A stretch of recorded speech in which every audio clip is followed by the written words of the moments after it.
दोस्तों आगे चलते हैं। मैं एडवोकेट सूरज पाल जी से दरख्वास्त करता हूं, जो कि एक्स प्रेसिडेंट है bar association of India Aligarh के और वाइस प्रेसिडेंट है अक़लियती काउंसिल के, वहाँ हैं अपनी तारीफ करें।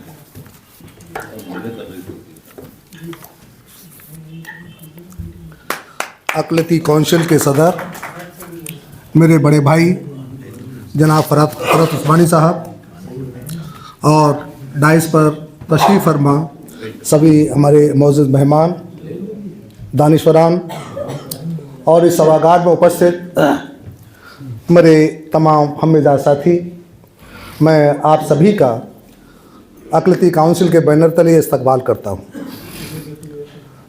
साथियों, बहुत सारे यहाँ स्पीकर्स ने बातें रखी। जो आज का हमारा मौजू है कि constitutional rights of minorities and their protections.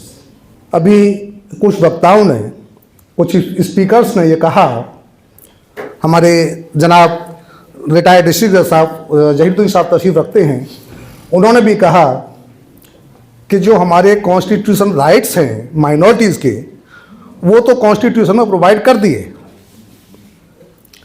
लेकिन अब सवाल ये है कि उनको हम प्रोटेक्ट कैसे करें। जो राइट्स और हुकूक हमारे हैं उनको हम कैसे बचाएं, कैसे हासिल करें, ये एक इस समय बहुत ही अहम प्रश्न है। और आज का मैं समझता हूं कि हमारे फ़रहत भाई का जो मंशा है वो यही है कि जो सियासी इक़्तिदार हम हासिल नहीं कर पा रहे हैं, जो कॉन्स्टिट्यूशन में हमारे राइट्स हमें प्रोवाइड किए गए हैं, उनको हम हासिल नहीं कर पा रहे हैं, उनको कैसे बचावें और कैसे उन्हें हासिल करें। तो साथियों, यहाँ तमाम दानिशवरान बैठे हैं, मैं बेहद अदब के साथ अपनी बातें रखना चाहता हूँ कि एजुकेशन पर मेरे तमाम स्पीकर्स ने अपनी कुछ राय रखी कि जब तक ये समाज, कोई भी समाज इस मुल्क का तरक्की नहीं करेगा जब तक कि वो अच्छी तालीम हासिल ना करे। तो आज ज़रूरत इस बात की है कि हम अपने बच्चों को अच्छी तालीम हासिल कराएं, अच्छे इदारे कायम करें। एक बहुत अच्छी बात कही मेरे भाई ने कि अब्दुल्ला गर्ल्स कॉलेज के अलावा अलीगढ़ में कोई कॉलेज गर्ल्स के लिए नहीं बना है। बराबर की हिस्सेदारी है हमारी बेटियों की भी और बहनों की भी, तो उनके भी इदारे कायम होने चाहिए।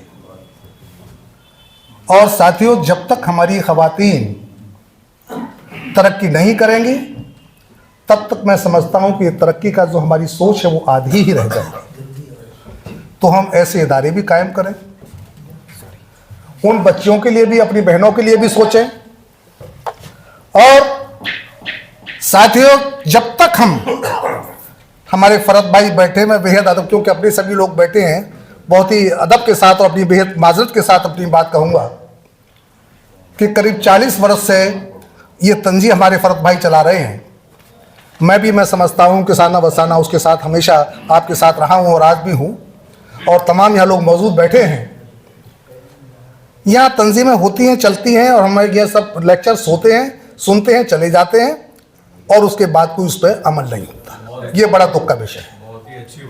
और ख़ास तौर से मैं यहाँ इसलिए इस प्लेटफॉर्म से ये बात कह रहा हूँ कि यहाँ तमाम हमारे दानिशवरान बैठे हैं, रिटायर्ड प्रोफेसर्स बैठे हैं, हमारे वाइस चांसलर साहब बैठे हैं, कि ये जिम्मेदारी उनकी नहीं है जो पंचर लगा रहा है, ये काम उसका नहीं है जो रिक्शा खींच रहा है, उसको अपना काम करने दो।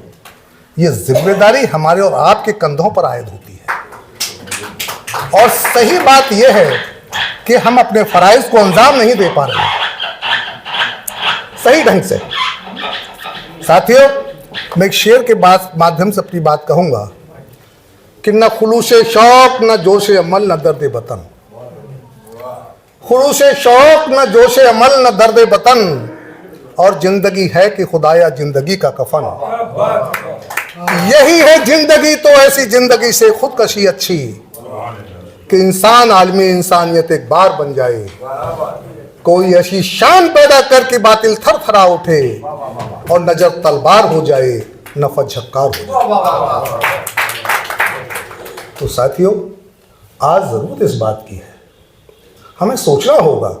हमारे फरत भाई अब उम्र के, मैं ऊपर वाले से दुआ करता हूँ कि उन्हें बहुत लंबी उम्र दे,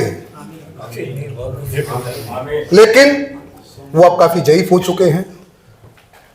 इस सब के बावजूद भी इतनी कौम के मसाइल के लिए, इस मिल्लत की बेदारी के लिए, जहन साजी के लिए सब मीटिंगें जलसे आयोजित करते रहते हैं। हमारी ये तंजीम कोई सियासी तंजीम नहीं है, मैं खुद इसकी तंजीम का वाइस प्रेसिडेंट हूँ। हमारे पास कोई फंड्स नहीं है और ये सब जलसे करने के लिए हमें फंड्स की भी ज़रूरत पड़ती है। मैं तो बेहद माजरत के साथ कहूँगा कि भाई इस तंजीम को अगर मजबूत करना है तो हमारे फरत भाई को कुछ इस तंजीम के लिए करना चाहिए कि कुछ आर्थिक यानी है ना कुछ भी सहायता इस तंजीम की होनी चाहिए। हम साल में हर वर्ष गरीब बच्चों के लिए ये नहीं देखते कि वो हिंदू है, मुसलमान है, सिख है, ईसाई है, झुग्गी झोंपड़ी में रहने वाले बच्चों के लिए हम कंबल तकसीम करते हैं, किताबें तकसीम करते हैं। और जो भी इस तंजीम के लेवल से जो भी हमारे पास लिमिटेड बजट है, उस बजट में से हम गरीब लोगों की मदद करते हैं। ये संस्था, ये तंजीम काफ़ी दिन से काम करती चली आ रही है। तो साथियों, हमें इसकी भी ज़रूरत है, इसको भी सोचना है। और ख़ास तौर से क्योंकि जलसा यहाँ हो रहा है और ये तमाम दानिशवरान बैठे हैं, हमारे प्रोफेसर साहब बैठे हैं, हमारे पॉलिटिकल लोग सब बैठे हैं, तो क्या ऐसी वजह है? अभी कुंतर्की का मामला भी बता रहे थे, आप सब लोगों ने देखा कि जहाँ 65% हमारे वोट हैं वहाँ हम हार गए।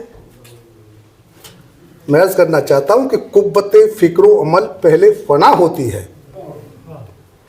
कुव्वते फिक्रो अमल पहले फना होती है और जब किसी कौम पर अजमत का जवाल आता है।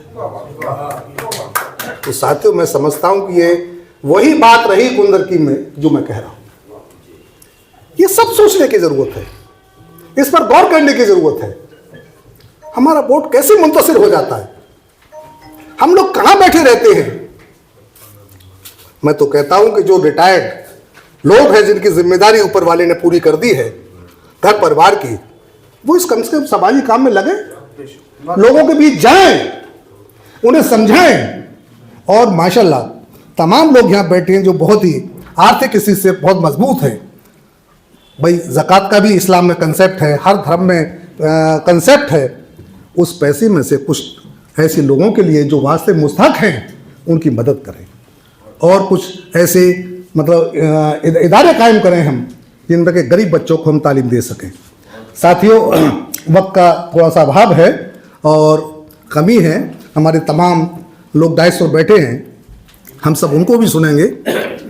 तो मैं एक इशारे में सिर्फ अपनी बात कह रहा हूँ कि इस मुल्क को बेहतर बनाने में, मुल्क को आज़ाद कराने में यहाँ हिंदू, मुसलमान, सिख, ईसाई सबका साथ रहा है और सबकी वजह से ये मुल्क आज़ाद हुआ और सबकी वजह से ही मुल्क की तरक्की होगी। किसी एक कौम अगर यहाँ तरक्की करती है तो मुल्क की तरक्की नहीं हो जाएगी।